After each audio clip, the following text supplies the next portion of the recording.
On Global TV News Express, Senate reopens Natasha's office, grants her access to red chambers.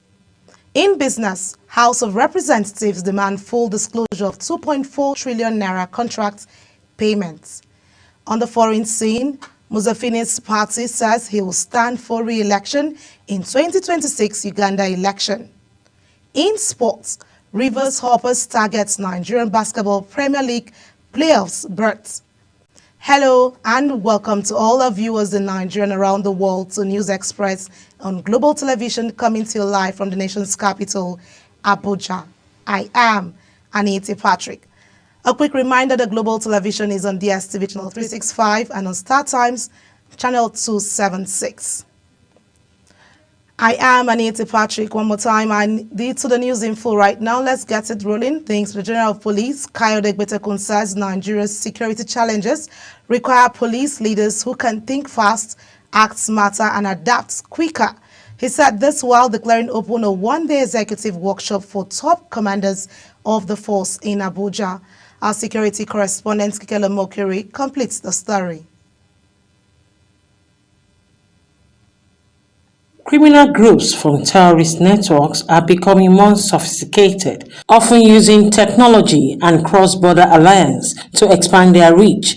The Inspector General of Police, Kayode Gbetekun, urged commanders to adopt leadership that combines speed with strategy and patience with imagination. The police chief stressed that modern security threats are unpredictable and constantly evolving, requiring foresight, innovation, and stronger collaboration.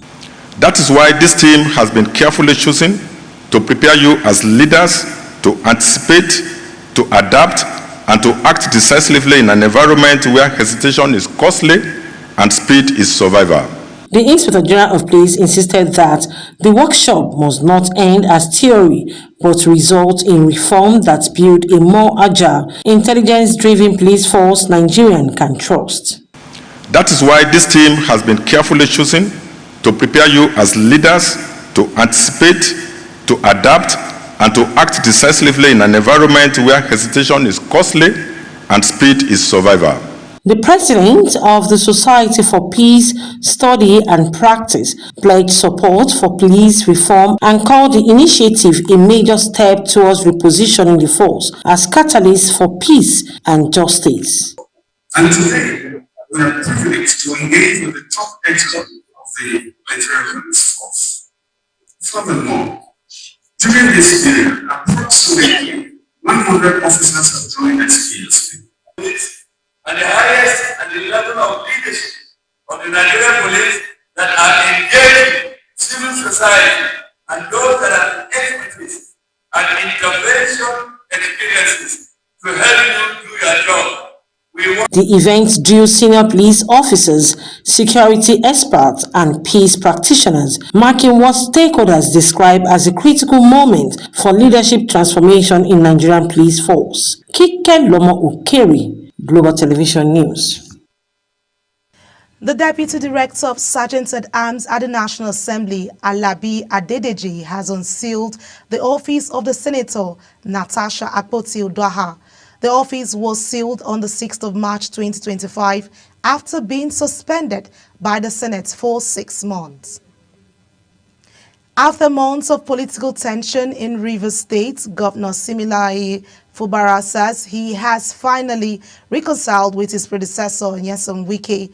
The peace move follows a private meeting with President Bola Tinubu at the presidential villa.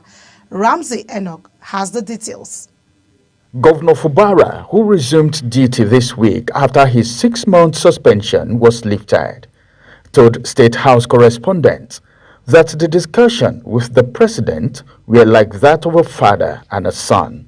He said he briefed President Tinubu on developments in Rivers and received advice to avert future crises.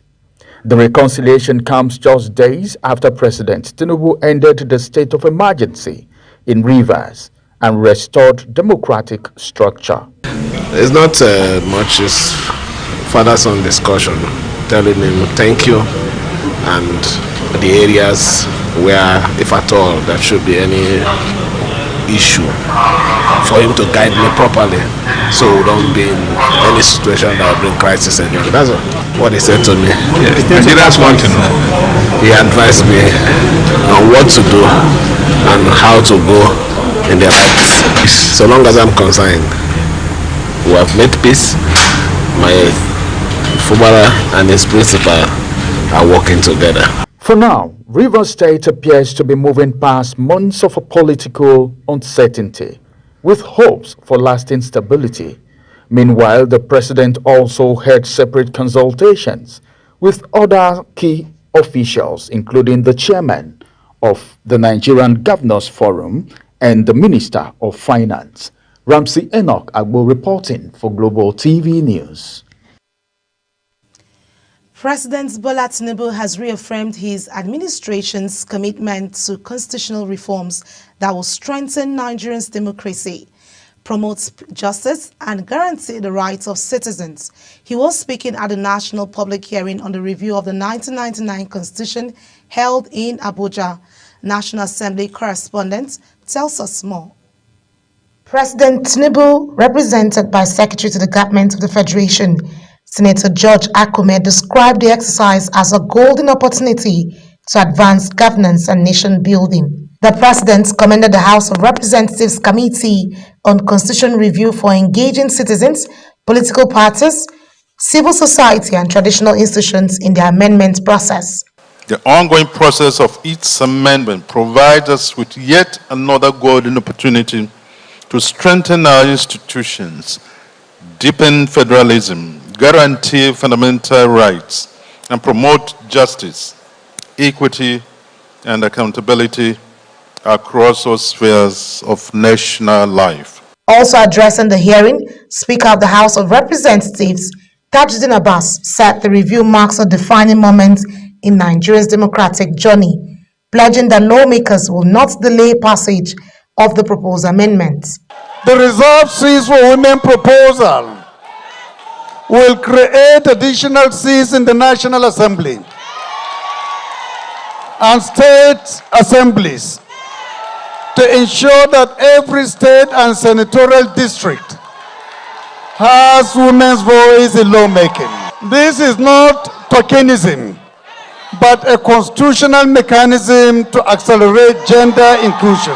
Deputy Speaker Benjamin Kalu, who chairs the review committee, disclosed that 87 amendment bills are on the table, ranging from electoral reforms and state policing to local government autonomy and gender inclusion. If ratified by at least 24 state assemblies, the reforms would represent the most sweeping constitutional overhaul since 1999. Today, let us honor that noble tradition. Let us rise above the narrow confines of ethnicity, narrow confines of religion, narrow confines of region and language, and embrace our shared destiny as Nigerians. Let us together craft a constitution that will be a legacy of unity, a constitution that will be a legacy of justice, a constitution that will be a legacy of progress for generations yet unborn. Also, traditional rulers who renewed their agitations for a constitutional rule clarified that the motive is not to hijack the functions of elected leaders, but to serve as a bridge between the government and the governed. Representatives of women groups also reiterated their demand for increased representation in the parliament and executive councils across the tiers. The level of governance and the people who are governed, no link. Policies are being prepared, programs are being prepared, but implementation of these programs and policies cannot go down because no link. So we are now urging the authorities, especially this committee, to ensure that this gap is being bridged. The National Assembly says final harmonized version of the amendments will be published before voting begins, with leaders urging citizens to stay engaged in shaping Nigeria's democratic future. Aniete Patrick, reporting for Global TV. To some infrastructural stories, the Federal Capital Territory Minister Nyesom Wike has flagged off the construction of Access Roads ILS 02 and ILS 03 Timipre Silver Street in Mabuchi District, linking to the Northern Parkway in Abuja. The project is part of the administration's continued efforts to implement its mandates for infrastructural development across the Federal Capital Territory. Kabir Hassan reports. In line with the administration commitment to restoring the Abuja Master Plan, the project will decongest traffic within Mabushi, link the Northern Parkway, and create easier access to major part of the city center. FCT administration officials says the road network will not only improve mobility but also enhance infrastructure development and attract investment opportunities to the area. The Federal Capital Territory Minister, Nyesom Wike, says the flag-up will enhance infrastructure and ease connectivity within the city. To implement what Mr. President, his vision and his mission, and what the Renewed Hope agenda has for the people of Nigeria, and in particular the Federal Capital Territory. He also expressed appreciation to the President Bola Ahmed Tinubu for his continuous support and commitment to infrastructure development in the Federal Capital Territory, assuring that the project will be completed in a period of 18 months, which will carry other infrastructures. To continue to thank Mr. President for the love, for his commitment to make our city capital to be called a city capital. That before the tenure of Mr. President expires, Abuja will be a different thing. In terms of infrastructure, Abuja will compete with other known cities of the world. With the flag-off of the Mabushi Access Road, the FCT administration hopes to further ease traffic flow and improve development within the nation's capital. Kabir Hassan reporting for Global TV News.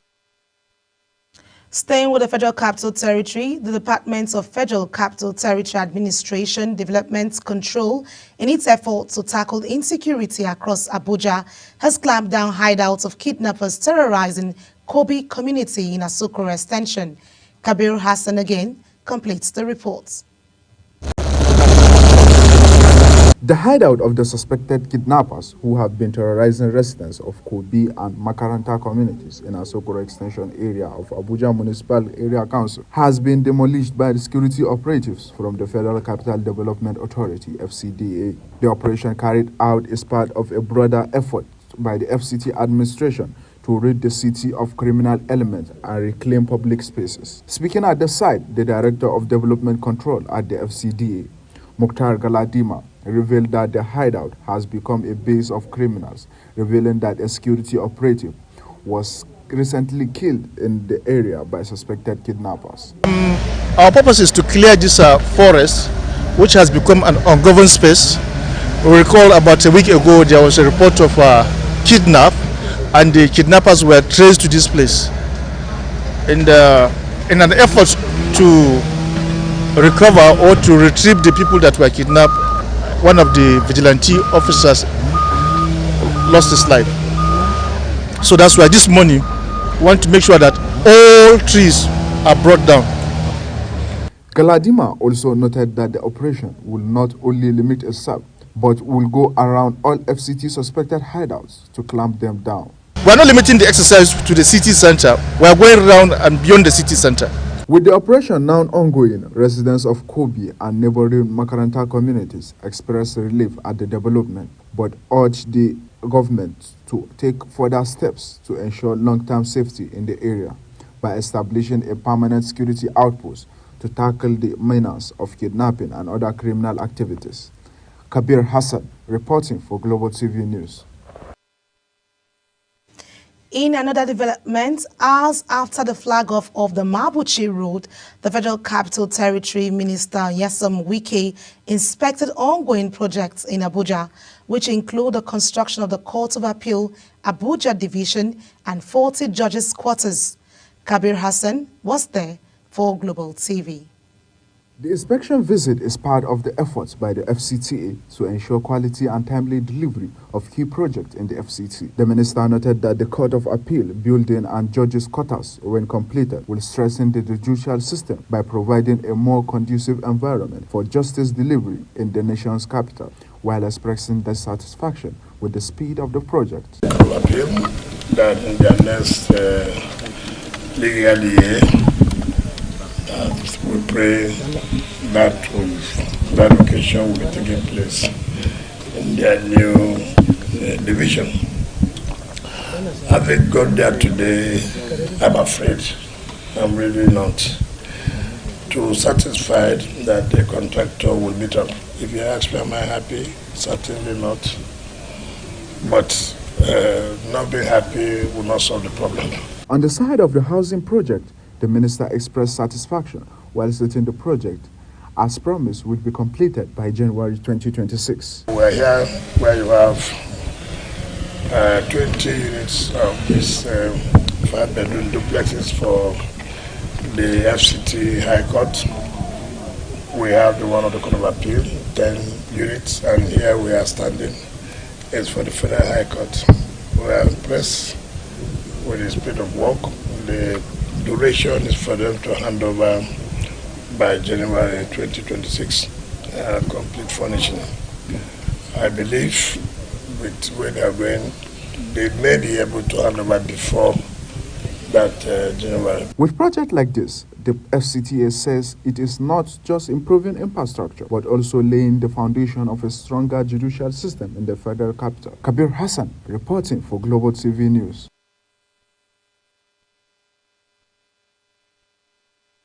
The Inspector General of Police, Kayode Egbetekun, has warned senior officers of force against misuse of authority, particularly in land disputes.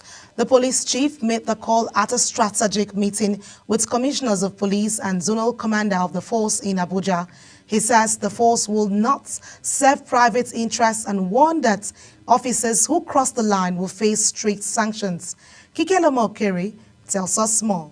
Land disputes remain one of the most common sources of communal tension across the country, often leading to clashes, destruction of properties, and even loss of lives.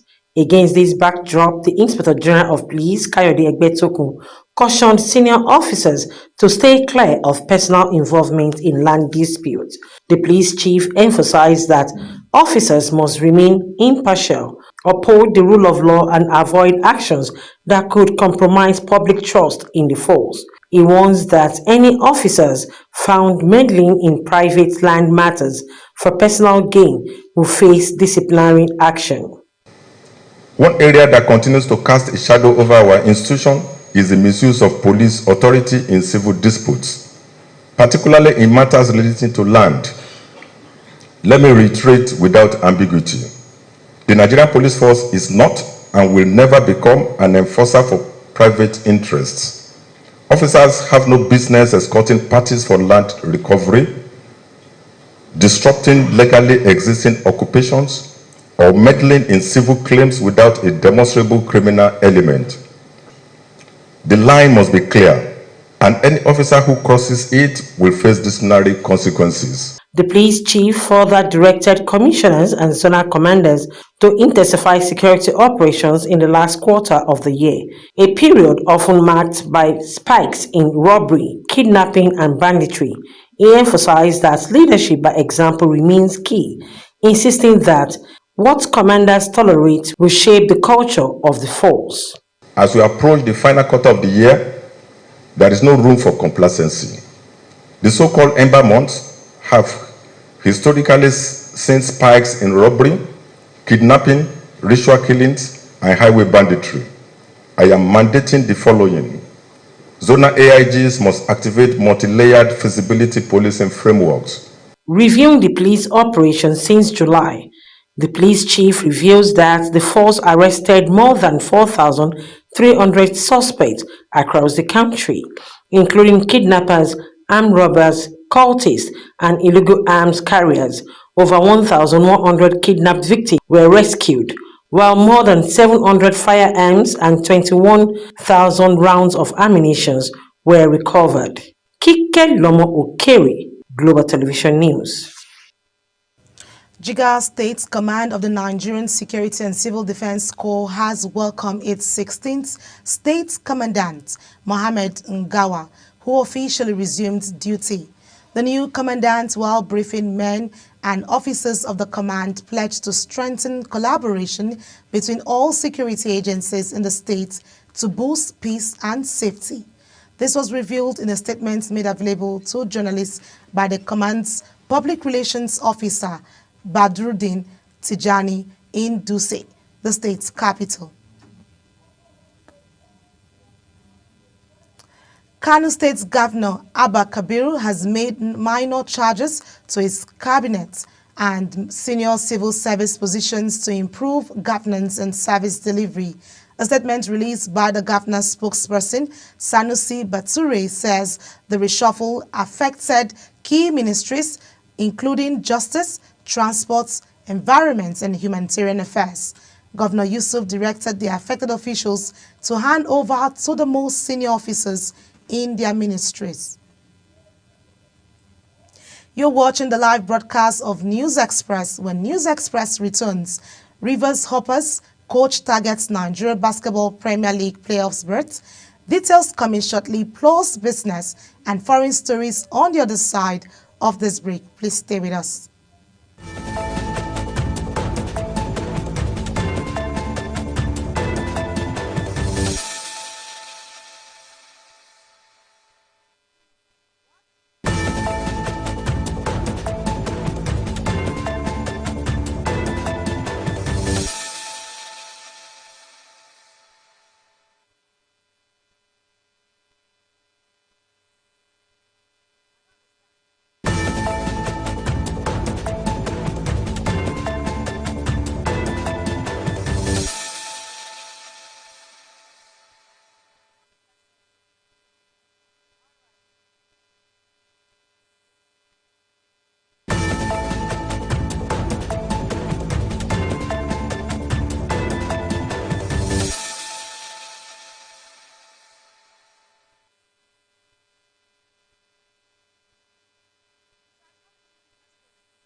Welcome back. In sports, ahead of the 27th edition of the Nigerian University Games Association, NUGA 2025, Belgosh Royal Promotion and Holding Limited went into partnership with Global Television in order to have the hosting rights for the games. Samuel Odi reports for Global TV. With over 250 universities confirmed to participate from the 6th to the 16th of November 2025, University of Jos will become the heartbeat of university sport as athletes compete in more than 18 sporting disciplines ranging from football, swimming, tennis, and combat sports. In the landmark move, NUGA 2025 has entered into a strategic partnership with Global TV Abuja. The acting managing director, Aisha Lari Musa, promised a nationwide reach and international exposure for both the athletes and the host states. And I want to assure you that Global Television will do its best. We are new, but we are strong. We are vibrant. And you can always count on us for our publicity and coverage and our reach. Speaking at the partnership meeting, the consultants to NUGA 2025 reaffirmed the commitment of the local organizing committee, stating that the game will not only be about medals and trophies, but about rewriting the history of Plateau State through sports, tourism, and youth engagement.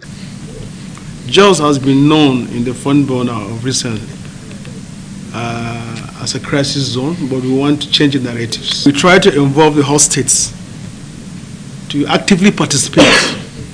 The University of Jos is not only hosting, but we want the host states to participate.